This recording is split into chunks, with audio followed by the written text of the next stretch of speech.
New Thought Media Network.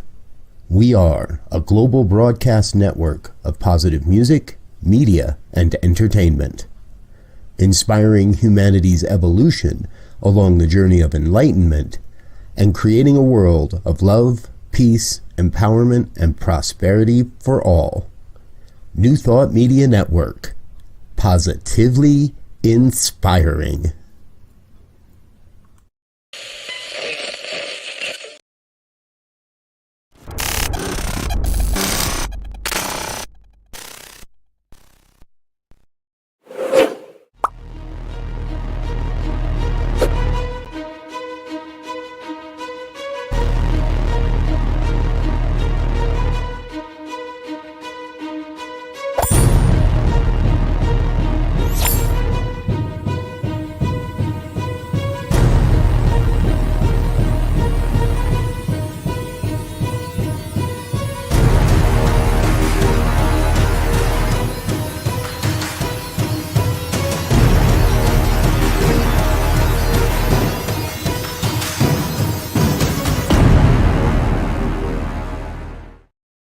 And hello again, dear ones. Robert Brzezinski with you here on a Friday night.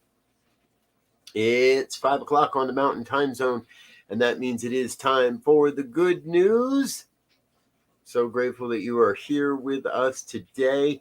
You know, folks, every week I strive to bring you a collection of stories that I dig up or just find their way across my desk, and remind each of us as we head into the weekend of the good news that's happening in our world, that it isn't all bad news and it isn't all bad, horrible stories. And this first story is one that came to me, and sometimes you learn a few things along the way. I did not know much of what is happening here. Now, what I did learn, however, is that in 2007, then President Rafael Correa of Ecuador announced that they would hold a vast amount of oil reserve in the ground if other richer countries ponied up and donated money to an Ecuadorian poverty fund.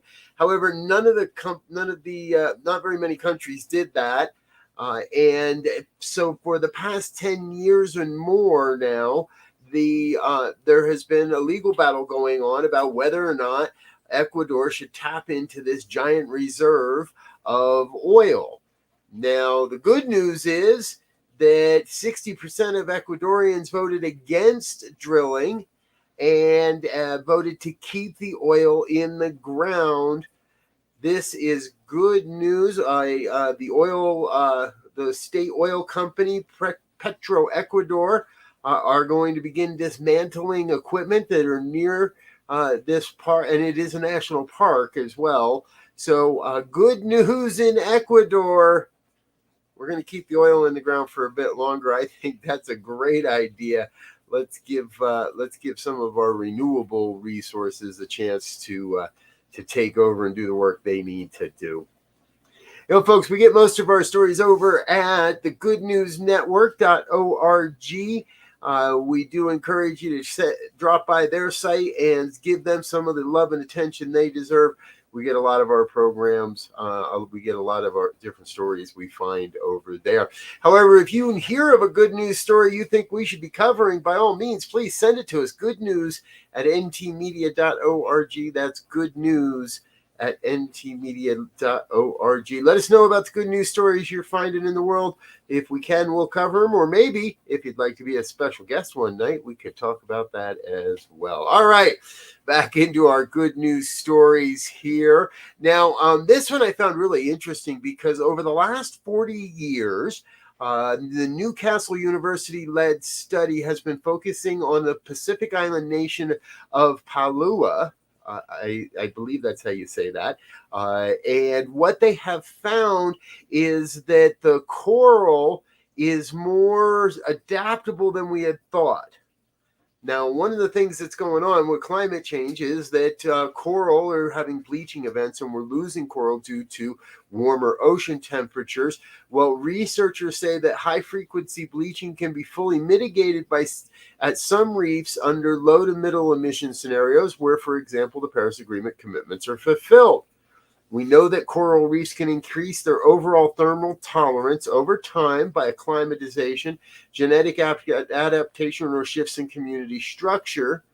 However, we know very little about the rates at which this is occurring. That's according to the co-author of the study, Dr. James Guest. Good news happening in the Pacific Ocean. Mother Nature doesn't really need us to figure it out. We're just keep it up and follow it along with and learning what Mother Nature's already doing. Gotta love it. Good news stories reminding me everywhere we go. This next one is another one as well. Now, this is, well, I'm going to share it with you. What if you took some sawdust and polyphenols and filtered water through that? Well, there it is. You'd remove up to 99.9% of microplastics from that water. This is all happening because we know that what microplastics are becoming a much more prevalent concern and something that we absolutely have to deal with. Researchers looking for better ways to filter microscopic particles of plastic from water sources investigated the properties of wood and other plant materials and found they work extremely well with very little cost and potentially unlimited scaling up potential. The water filter design, which the inventors are calling BioCap, is made of sawdust composed of cellulose, hemicellulose, and lignin. But it isn't a very good filter just by itself. It removes only about 10% of micro nanoparticles of plastic. However, when we add the polyphenols like tannic acid, which is a defensive chemical found in almost all plants that lack underground root systems, the effectiveness became almost perfect. Polyphenols create strong molecular interactions with polymer particles, including many microplastics, and they didn't wear out even after many repeated filtering trials. BioCap authors say by taking advantage of the different molecular interactions around tannic acids, our BioCap solution was able to remove virtually all of these different microplastic types. Again, that's according to one of their studies authors. Good news in the world of microplastics. We're working our way towards having less and less in our bodies, and that is a good thing.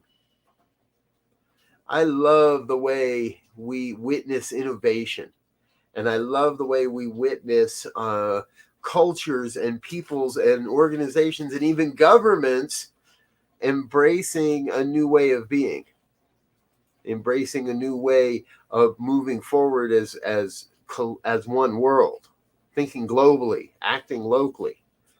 And that's exactly what our next story is all about. Last week, India's federal government approved nearly $7 billion in American funds for a nationwide plan to equip the largest cities in the country with electric buses. The plan aims to help cut down on air pollution from vehicle exhaust, which is a major factor in Indian cities, in why Indian cities have such poor air quality. It's also believed the buses will help lower the nation's total carbon emissions. Again, we're working towards that Paris Accord there, folks, even if some countries are dragging our feet a little bit.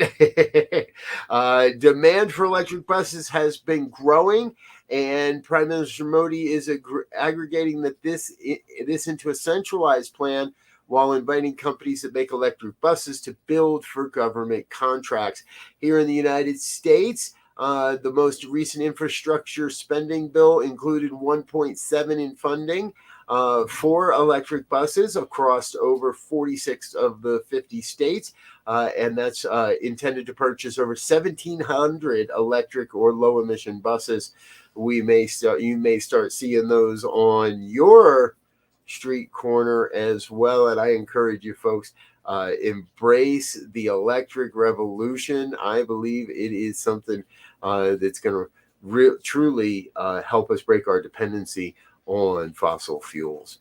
All right, you're watching the good news here on New Thought Media Network, and we need to take a quick break, let you learn a little bit more about some of the things that are upcoming, and say hello to a couple of our sponsors.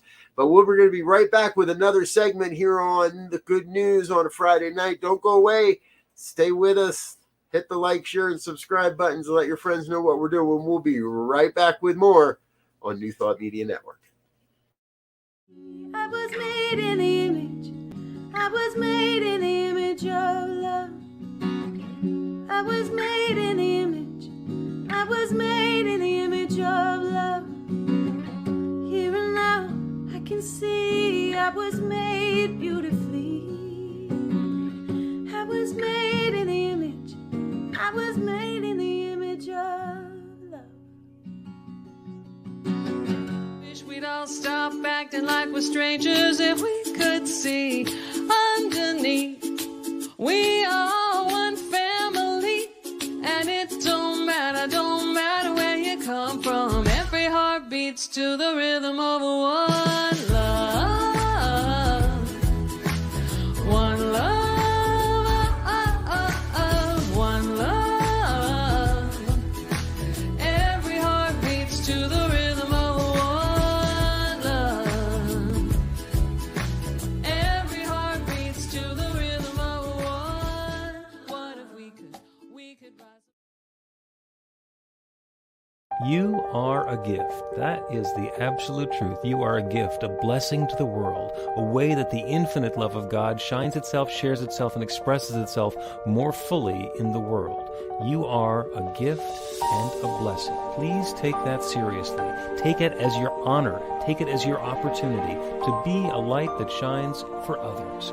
Be that bright light of God's love that's the truth of who you are. And enjoy it, because you deserve it.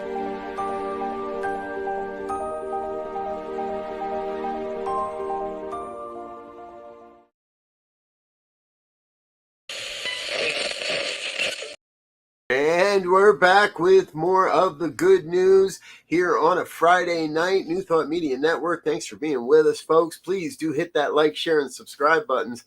Let your friends and family know what we're doing here. Thanks for coming back. You know, we also want to give a shout out to another one of those great resources, sunnyskies.com. We get a lot of different stories over at Sunny Skies, and that includes the next story we're going to share right here. But before we share that, I want to ask you a question. Have you ever wondered what happened to that pen pal that you were randomly assigned to in grade school or perhaps middle school? Well, for some, they don't have to wonder. I think you might know where we're going right here, right now. I want to introduce you to 80-year-olds Patsy Gregory and Carol Ann Krause. They've been swapping letters. Sorry, wrong slide there. There we go. Here's Patsy and Carol Ann. They've been swapping letters since 1955 when they became pen pals from opposite sides of the Atlantic Ocean.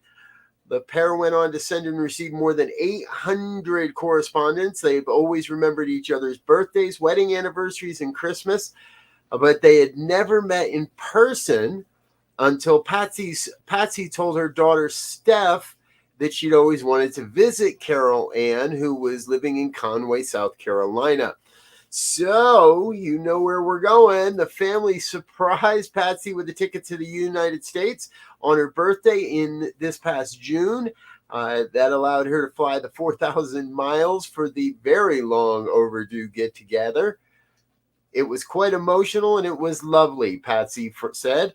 I didn't feel any nerves. I was excited. It was great to be able to meet her at last. It was just as I thought it was just as though I'd seen her last week because we'd known each other for so long. What a great story. 800 letters back and forth for a family reunion. And I tell you, folks, I love these types of stories because we talk about oneness. We share this concept of oneness and so much that we do. And here is one of those demonstrations, one of those lifelong demonstrations of the absolute oneness we have with each other. It turns out both women had 3 children. There's so many correspondences in their lives over the years. It's heartwarming to know they got a chance to meet each other and to be together in physical space as well. All right, let's keep going here. I've got another good news story. This one I found really interesting. Now, we're always looking for new ways for air purifiers, and this one is a unique way of adding a coating to the lampshade that, when heated up, begins to counteract the environmental pollution that is around in our houses. So what's happening here is these lampshades are targeting volatile organic compounds, which account for most of the indoor airborne pollutants. When you heat up the lampshade, the heat alone begins to eat up these VOCs, as they're called, volatile organic compounds. Now, this works really well for traditional light bulbs. However, here in the United States, you're not going to find incandescent light bulbs all that much, but it also does work with other light bulbs as well. Now, LEDs is something they're having a little bit of uniqueness to, because the LEDs don't give off any heat. But halogen bulbs work, and any incandescents you might have.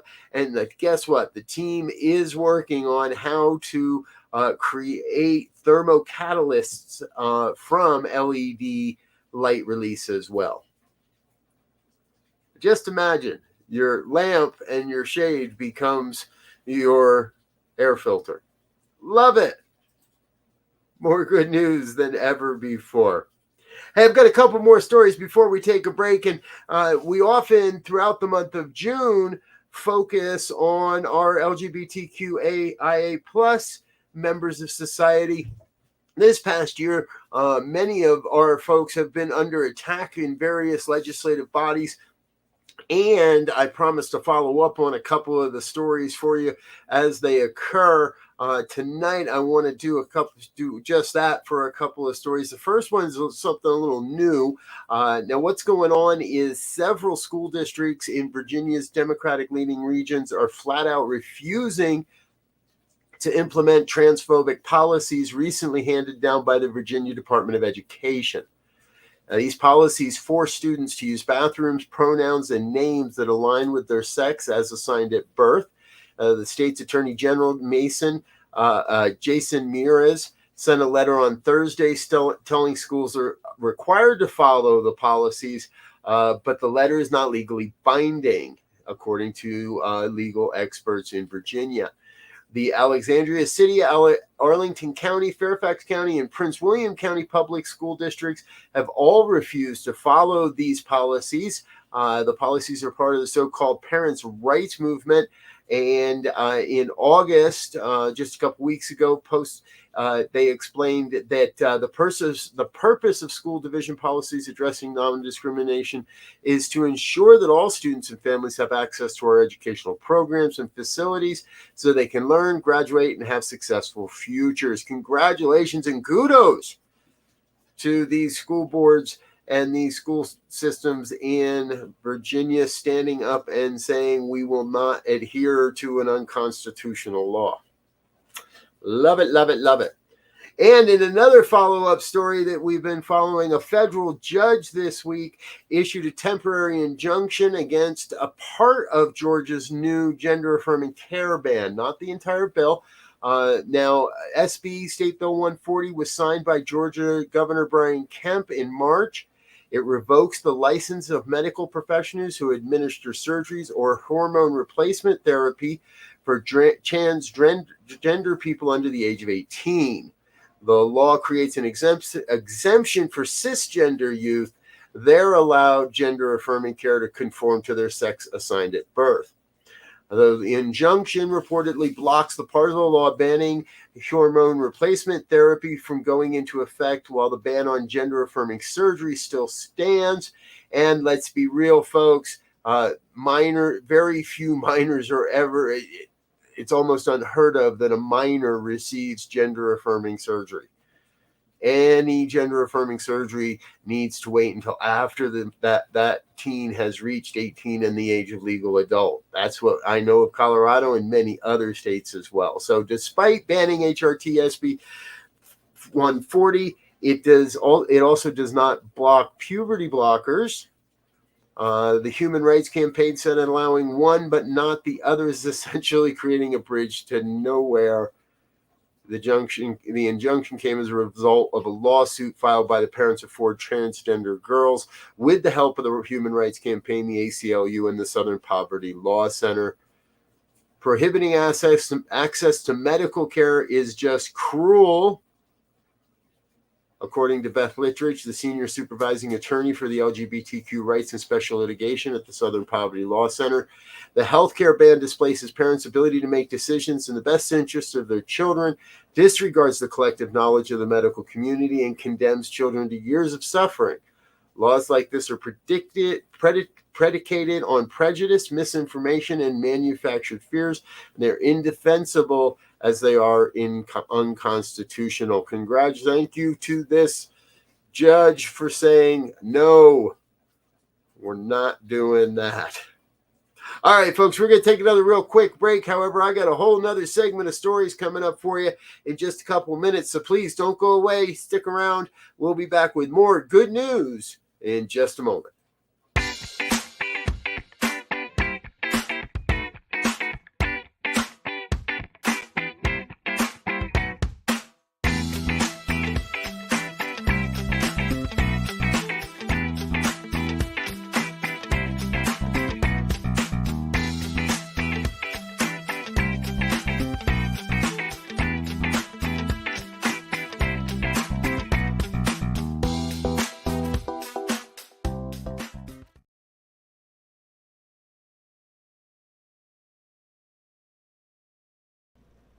Please help us say thank you to our organizational sponsors, including the Hepperlin Foundation, Affiliated New Thought Network, International New Thought Alliance, Science of Mind Archives and Library Foundation, Center for Spiritual Living Denver, Center for Spiritual Living Midtown, New Thought Philadelphia, Planned Happiness Institute, Summit Center for Spiritual Living, One Heart Retreats, Center for Spiritual Living on the Lake, Unity Spiritual Center, Kitchener, Om Center for Spiritual Living, La Mesa, Satya Center, Center for Spiritual Living, North Jersey, Unity of Savannah, and Center for Spiritual Living, Seattle, as well as all of our individual donors.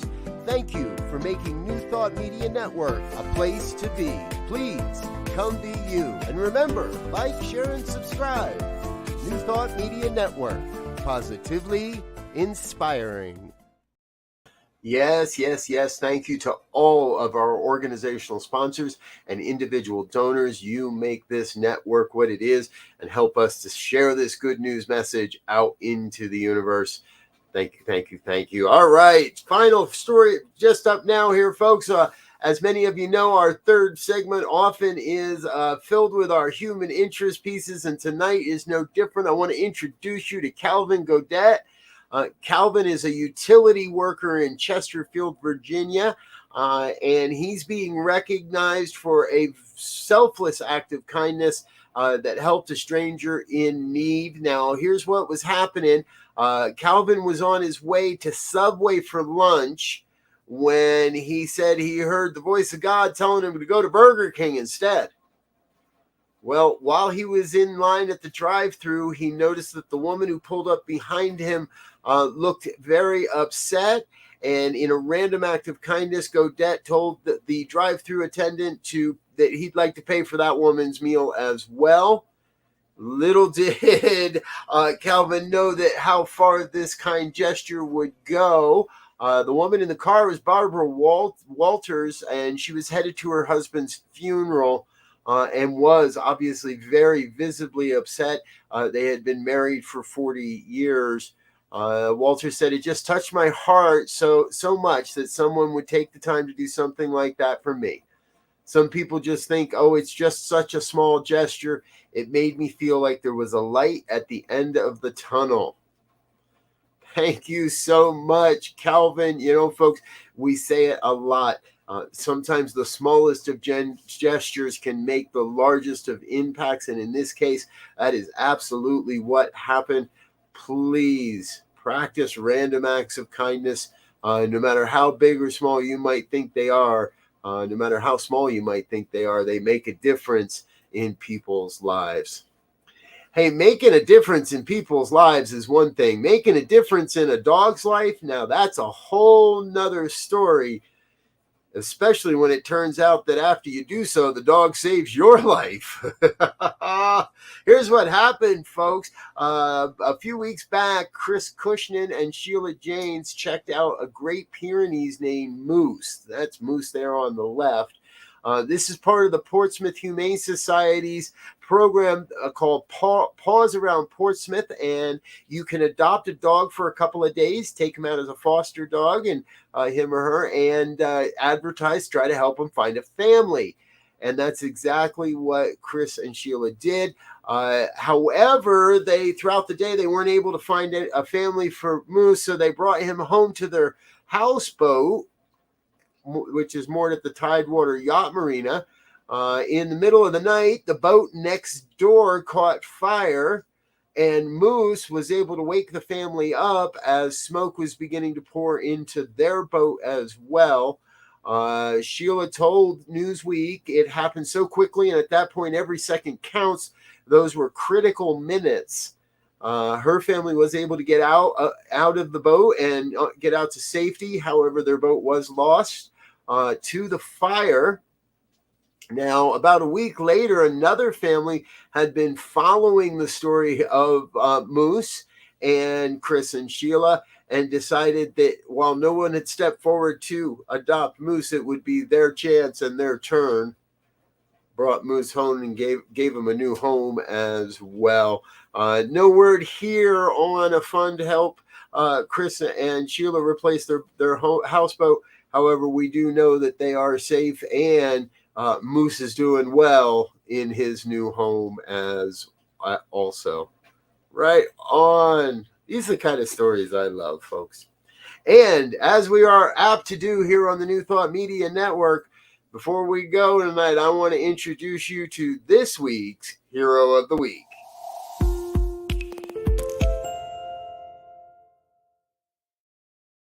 Yes, folks, this is Joe Schilling. And we raised Joe in high praise and high honor this week as he sacrificed his life during the wildfires in Lahaina, Maui, Hawaii recently. Joe, also known as Maui Joe or Uncle Joe to his local friends, lived in an apartment building that did catch fire during the Lahaina fires. From what we know, and this is according to his sister Penny, from what we know, Joe started to evacuate, and there were elderly people in the community who were stranded. Joe was able to help one elderly woman escape, and then he turned and went back in to try to help others escape. He was able to get a few senior citizens into his apartment, and then sent a text message saying that he was trying to keep the smoke out. Joe, unfortunately, did not survive his ordeal. However, he is credited with saving lives and therefore deserves and receives our Hero of the Week award. Thank you, Joe, for being the Bodhisattva and ushering these dear ones along, as well as yourself. All right, folks, that's the good news for tonight. I'm Robert. I'll be back tomorrow with more here on the New Thought Media Network. And remember, tomorrow morning, we've got our Science of Mind and Spirit conversation series. Learn a little more.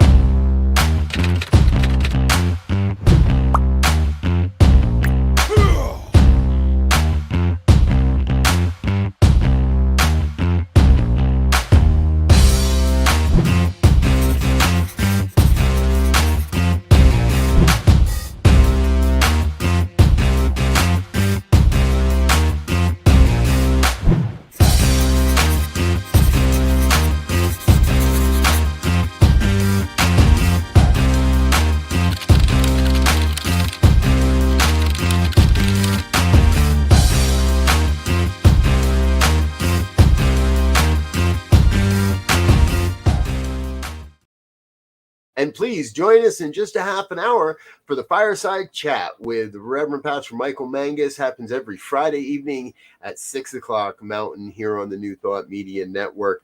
Plan to join us again. We'll wrap up today's programming at 8:15 with the evening prayers. Until next time, I love you. I think you're amazing. And I wish you peace and richest blessings. Bye now.